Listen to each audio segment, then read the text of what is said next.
Hey everyone, how's it going?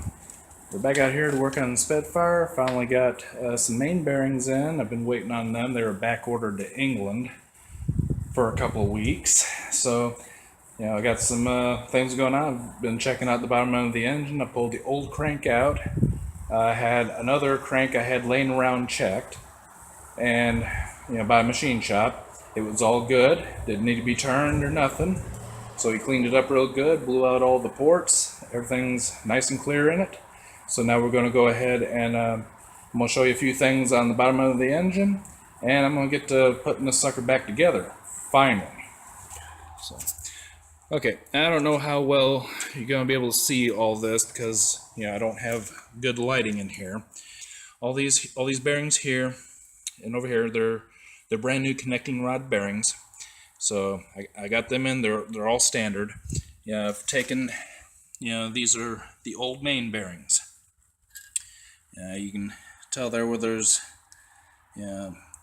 especially over in here.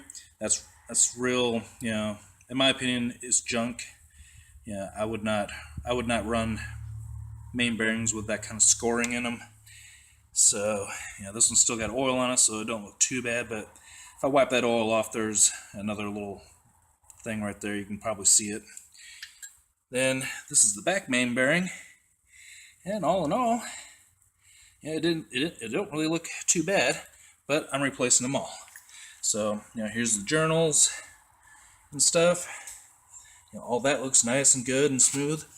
And this groove here, that's where one of the thrust washers rest.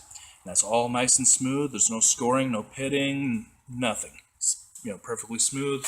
It's all good. I've been checking this stuff over very carefully since the last go around. And on this groove over here is where the other thrust washer goes. And it also looks very good. The metal is two different shades over here, but it's not scored up, it's not dug in or nothing, so it's all good. So, and that was one of my concerns because the thrust washers that were in it, had some damage on them, and come to find out it was most likely due to something called acid etching. It's the acids that build up in the oil, they start eating away your thrust washers. But I wanted to double check these journals anyway, just to be safe. Someone on the Triumph Spitfire page on Facebook had mentioned that I may want to check these. So they got a lot more experience in these little cars than I do. So I took his advice, and I went ahead and I just pulled everything out, which I had to anyway.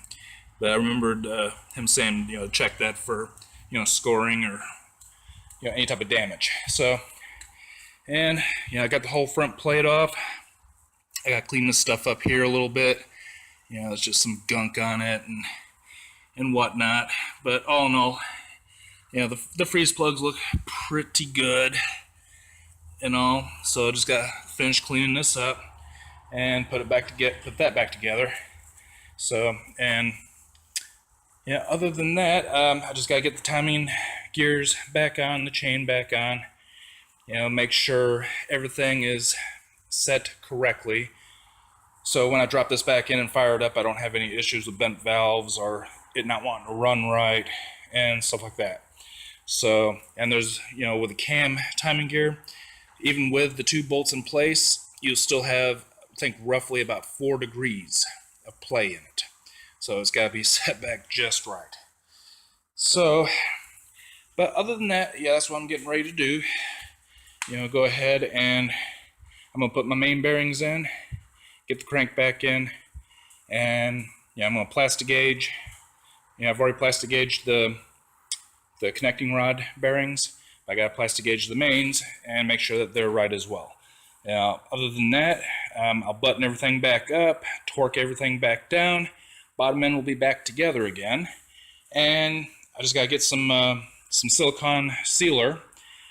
And just to help out with the like the oil pan gasket and a couple of the other gaskets, just to make sure that they seal fully. So the Triumph Spitfires are notorious for leaking oil, and it's some of it's usually at the pan or down here where the rear seal is, or the front seal in the timing cover. Here I have a brand new rear seal in this assembly, which is the rear seal of the engine, and it just bolts back on. So hopefully I won't have any oil leaks, but Tron Spitfires are notorious for leaking oil.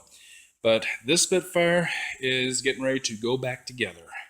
So hopefully here in a couple of weeks, I'll be traveling down the road with the top down and finally enjoying this car after owning it now for over a year.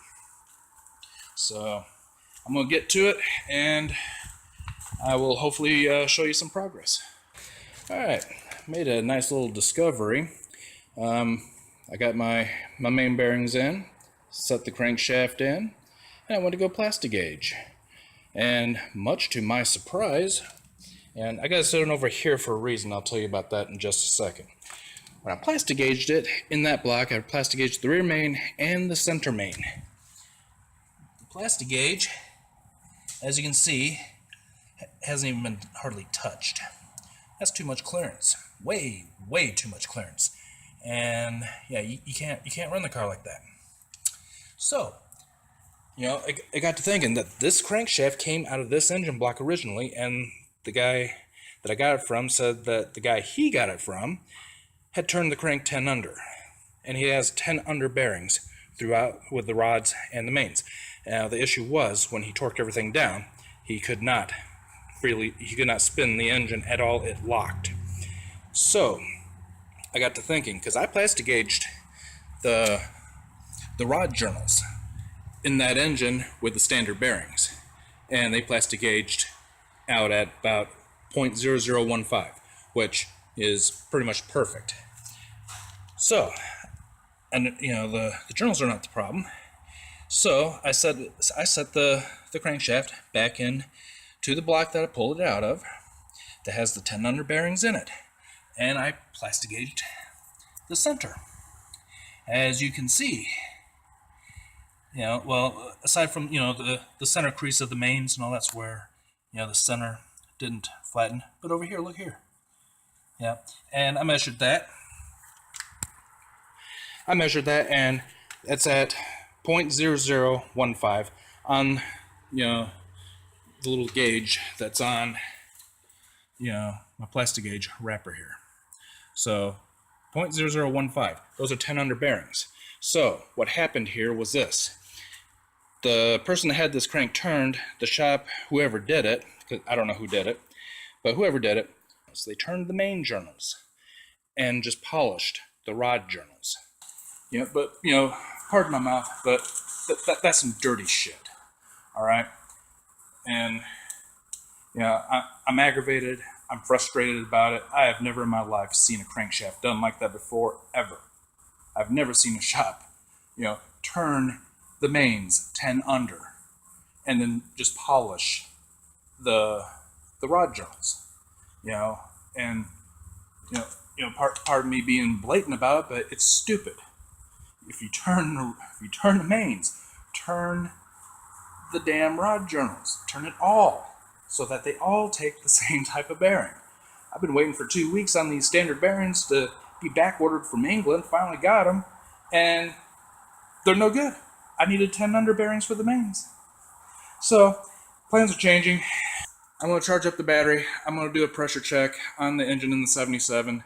If the pressures come out good, I'm going to finish unhooking the engine from the car, pull it out. I'm going to drop it in my 78, and that way I can at least run this car for this season. I'm hoping everything in this engine is good to go.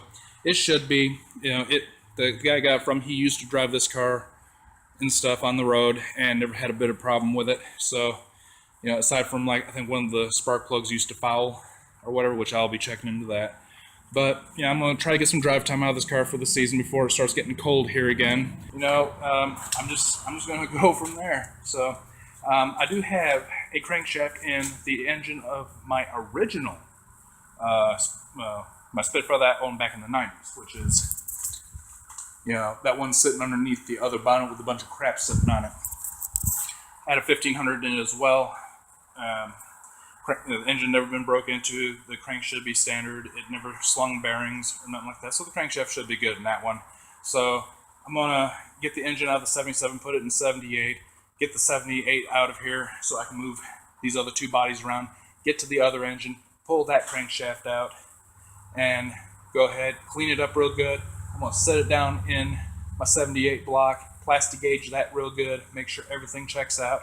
And if it checks out, I'm going to put it all back together with the new bearings, and the engine should be ready to go in by the time the cold season hits. And that's going to be my project over, this coming winter, is getting the original engine back in the 78.